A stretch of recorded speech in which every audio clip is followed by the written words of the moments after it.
리얼미터 이 대선 후보 또 지지율 조사가 나왔습니다.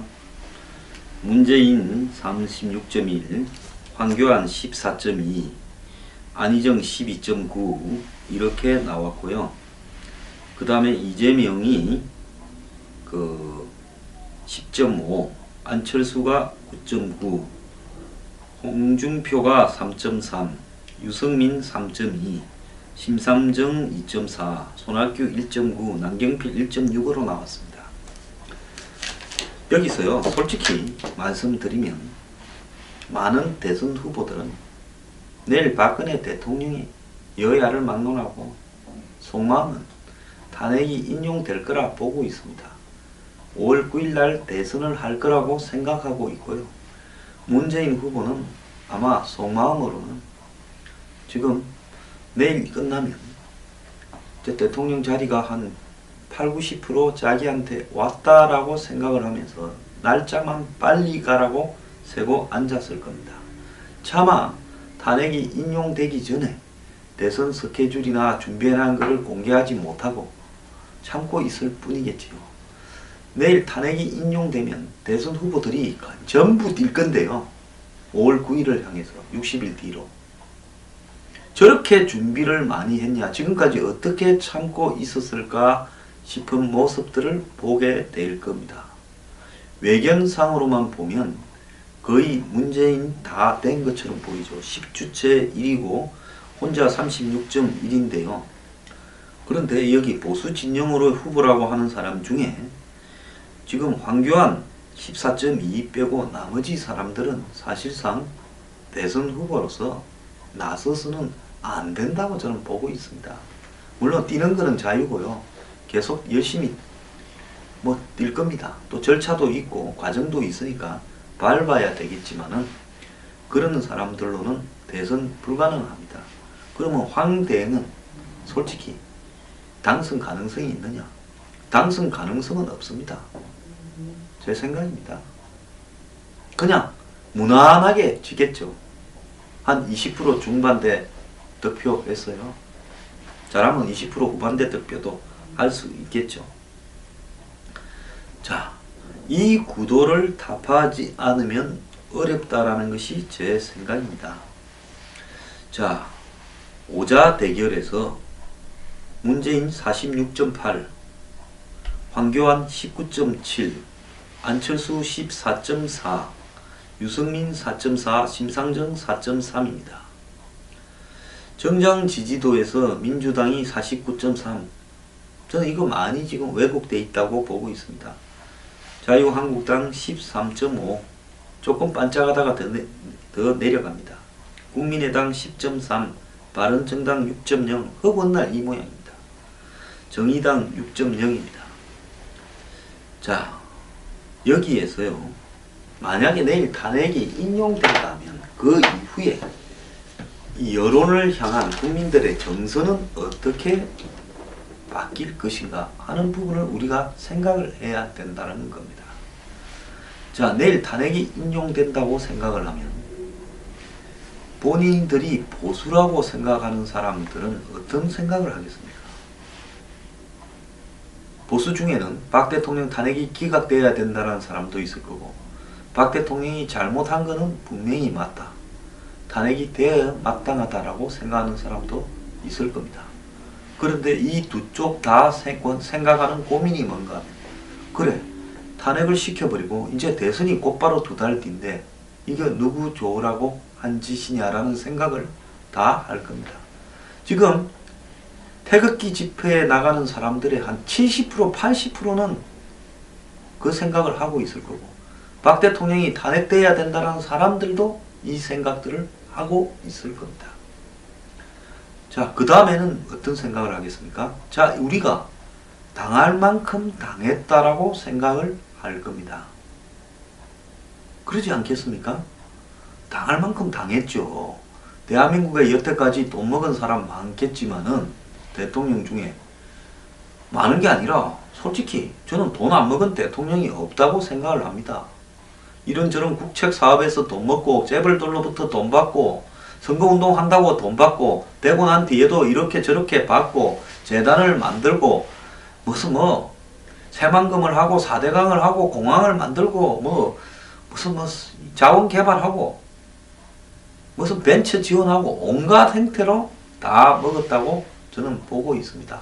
본인이 받아야 꼭 받는 겁니까? 본인의 아들이 받고 형님이 받고 동생이 받으면 그 본인 받은 거하고 똑같은 거지요. 본인이 받은 것들도 많다고 봅니다. 그래도 깜빵에 아무도 안 갔는데 박근혜 대통령은 자기가 1원도 안 받았다고 박 대통령을 지지하는 사람들은 이야기를 하는데 어찌 탄핵이 되어버리냐, 이런 생각을 하게 될 겁니다. 자, 그렇게 되면 앞에 빠져나간 사람은 뭐고 왜 여기 걸려서 이렇게 된 거는 뭐냐, 이제 이런 고민들이 있겠죠. 솔직히 그 전적인 책임은요, 앞에 사람들은, 저는 이 남성 여성의 문제도 있다고 봅니다. 정치적인 노하우를 오랫동안 대중적으로 해왔기 때문에 먹고도 안 들어가고, 또 자기를 먹었을 때 조사할 만한 기관들을 다루고, 또 야당들이 자기를 먹었다고 공격할 때 그 야당들을 압박하고 뒷덜미를 잡는 방법에 대해서 노하우가 있었는데요. 박 대통령은 아무런 노하우가 없이 간도 크게 전에처럼 안 하고 조용히 뒤로 간접적으로 어떻게 하면 되겠지 생각했지만 그것도 70년대 때 최태민이 데리고 하던 방식을 했던 겁니다. 자, 그래서 탄핵이 되고 나면 지금부터는 이제 돈 먹은 정치인은 전부 보내야 된다고 이빨을 바득바득 갈게 되면서 대선 국민으로는 급격하게 전환은 할 겁니다. 지금 뭐 많은 태극기나 박 대통령을 지지하는 사람들은 끝까지 싸우자, 뭐 장렬하게 산화하겠다 하지만은 막상 탄핵이 인용되고 대선 국면으로 갔을 때 다들 자기를 돌아보게 될 겁니다. 지금 태극기 집회하러 나가는 사람들의 80~90%는 기각이 될 거라고 생각하고 나갔을 겁니다. 그들에게 실제 탄핵 인용이 됐다고 하는 사실은요, 견디기 어려운 충격으로 올 겁니다. 자, 그때부터는 지금 흩어져서 박 대통령 탄핵에 찬성을 했던, 반대를 했던, 길거리 나가서 싸웠던 이런 보수들이 결집되기 시작을 할 거라고 보고 있습니다. 제 생각뿐만 아니라 여론조사 전문가들도 그때가 일종의 변곡점이 될 거다라고 예고를 해왔습니다. 제가 그런 어떤 내용들을 소개도 해드렸죠. 지금처럼 이 더불어민주당 지지율이 49%, 문재인 36.1%, 야권 후보 다 합치면 뭐 60한 8~9%, 70% 되는 이런 상황은 이제 뒤바뀔 거라고 봅니다. 단 여기서 이 보수 진영의 고민은 그러면 누구를 가지고 대항마로 하느냐라는 부분에서 딜레마에 빠지게 된다는 것 뿐입니다. 그뿐만 아니라 온건한 중도적인 사고를 가진 사람들도 고민을 하게 될 겁니다. 과연 자, 박근혜 탄핵으로 집에 갔다. 나는 탄핵이 돼야 된다고 생각했다. 자, 탄핵이 된 다음에 새로 뽑는 대통령은 적어도 박 대통령보다는 좀 나은 방식으로 살아온, 적어도 돈은 먹지 않고 정쟁 유착은 하지 않을 사람이 돼야 되는 거 아니냐라고 생각하게 될 겁니다. 자, 여기서요, 토론하기를 회피하고 자신있게 어떤 정책 사항을 다 외우고 숙지하고 또 몸에 체화해서 자기 이야기로 말을 하지 못하고 남이 적어준 걸로 어버버하고 지도 모르는 이야기를 이어폰 끼고 막 4차 산업혁명 이야기하고 캠프라고 해서 지금 될만 하니까 수천 명 모아가지고 마구제비로 영입하면서 사고나 생기고, 그렇게 한다고 그 사람이 수천 명의 한마디로 이 맨파워를 가졌다 해서 그것이 자기께 됩니까? 박근혜 대통령한테는 수천 명 없었습니까? 그런데 그 수천 명이 정권이 이꼴이 되는데 뭘 도와줬습니까?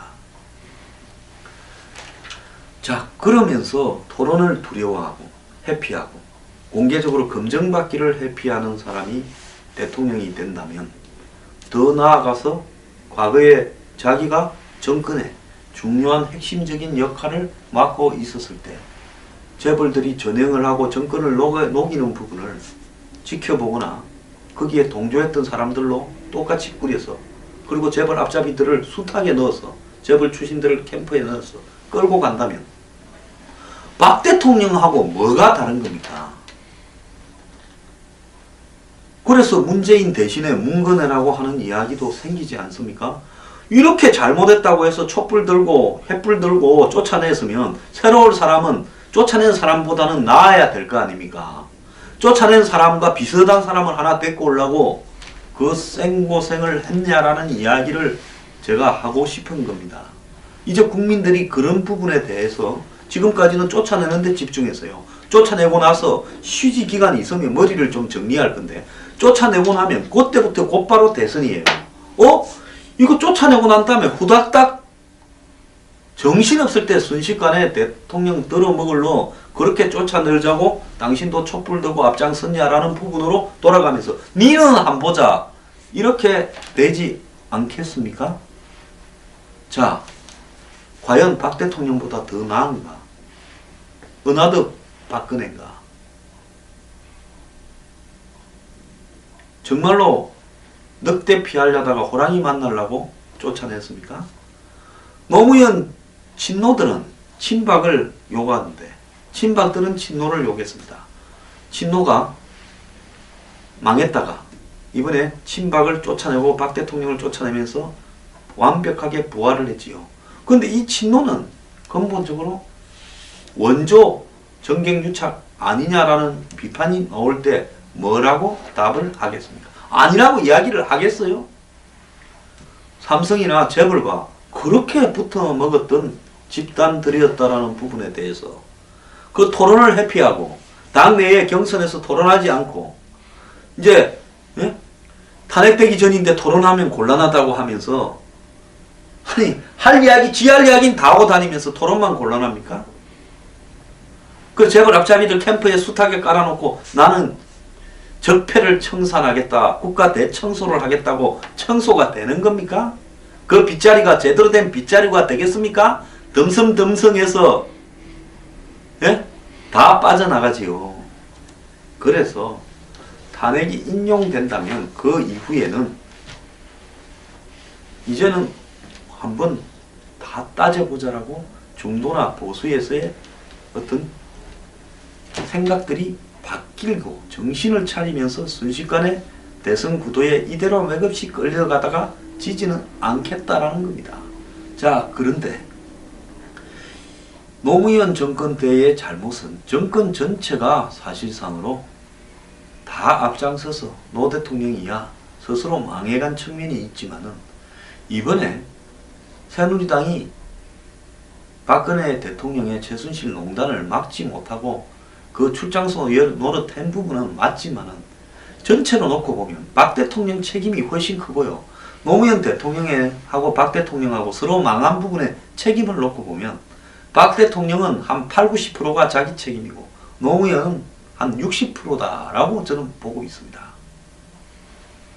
노무현 대통령 때는 혼자가 망한 게 아니라 주변까지 다 같이 놀아나서 망한 거고요. 여기서는 박 대통령이 주도해서 망한 부분입니다. 스스로 백을 쳤기 때문에 크게 뭐 한 게 없다고 하더라도 다 본인의 잘못이죠. 박 대통령 옆에 잡혀간 사람들 한번 봅시다. 김기춘, 조윤선, 블랙리스트지 뭐 괜히 먹었습니까? 자, 안종범 기껏해야 무슨 누굽니까? 김영재 마누라한테 돈 조금 받았다는 거 외에 뭐 큰 지금까지 나온 거는 그래요. 자, 이쯤 된다고 한다면 솔직히 이 친노가 박 대통령을 제끼고 권력을 먹을 때 그들 스스로는 박 대통령과 유사했던 과거의 문제는 없었는가라는 데 부딪힐 수밖에 없다는 겁니다. 그래서 오늘 제가 하고 싶은 이야기는요, 탄핵이 되고 난다면 곧바로 정서는 굉장히 바뀐다.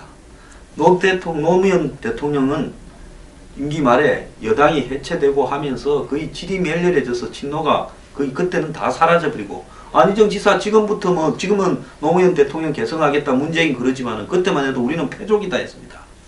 그런데 이쪽은 그때하고는 상황이 좀 다르다는 거죠. 새누리당 안에서도 박근혜 대통령을 탄핵해야 된다는 사람도 있었고 박 대통령이 잘못해야 된다는 세력도 많았습니다. 그리고 내부에서도 비판이 있었고요. 보수 안에서도 비판이 있습니다. 그때 어땠습니까? 야권에는 제야 양심적 진보 좌파 좀 빼놓고는 거의 송두리가 그러다가 나중에는 자기들이 살라고 쑥 빠져나가 버린 행태였죠. 노무현 대통령 때는 떨어져 나간 당시 새천년 민주당 떨어져 나간 게 아니라 친노가 빠져나가면서 새천년 민주당 일부만 당이 달랐으니까 탄핵에 참가했지만은 열린우리당은 100% 탄핵에 다 반대하고 그 투표함을 감싸고 신발 던지고 난리를 치고 싸웠지 않습니까? 자, 이번에 한번 보십시오. 새누리당 안에 62명이나 되는 사람이 탄핵에 찬성을 했습니다. 절반 가까운 사람이 탄핵에 찬성을 했고요. 그리고 난 탄핵표를 던진 다음에 갈랐었지요. 그러기 때문에 이 당시 친노가 괴멸되면서 원사이드하게 끝난 2007년 대선과 이번에 새누리당이 스스로 절반쯤이 탄핵에 가담을 하면서 대통령의 잘못을 규정한 현재 2017년의 상황은 아주 다르다는 거고요. 보수 진영 안에서도 많은 사람들이 박근혜 대통령의 잘못을 질타하고 있습니다. 저도 그렇고요. 그렇기 때문에 그렇게 행편없이 가지는 않을 거다. 근데 지금 타이밍이 어떤 타이밍이냐. 이번에 최순실 박근혜 국정농단의 핵심은 뭡니까? 한국 최고 재벌 삼성과 그 밑에도 좀 더 있지만 현재까지 드러나는 거 보면 최순실을 통한 박 대통령과의 유착, 이게 핵심입니다. 그러면서 국가의 전방위로 영향력을, 개인 이득을 보기 위한 영향력을 행사했다는 거고요. 그러면 뭐가 핵심입니까? 투명한 경제개혁, 정경유착 청산, 경제민주화 이런 거 과제 아니겠습니까? 특히 최근에 북한의 핵과 미사일, 사드 배치, 중국의 경제보복, 자, 이 부분에서 나타나는 건 뭐겠습니까? 그리고 미중 간의 지금 대결구도 튼튼한 안보 아니겠습니까? 그래서요, 부패 척결, 안보 강화, 경제개혁, 이것이 화두라는 겁니다. 그렇기 때문에 2007년처럼 그렇게 원사이드하게는 절대로 흘러가지 않는다는 걸 말하고 싶습니다. 문재인 후보에게 묻고 싶습니다. 과연 경제민주화나 재벌개혁, 부패 척결을 잘할 자신이나 준비가 되어 있습니까? 과연 이 한국의 정경유착 세력과 독립되어 자유롭습니까? 과연 안보를 이 국가 위기 속에서 잘할 수 있는 가치관이나 능력을 가지고 있습니까? 본인 잘할 거라 생각합니다.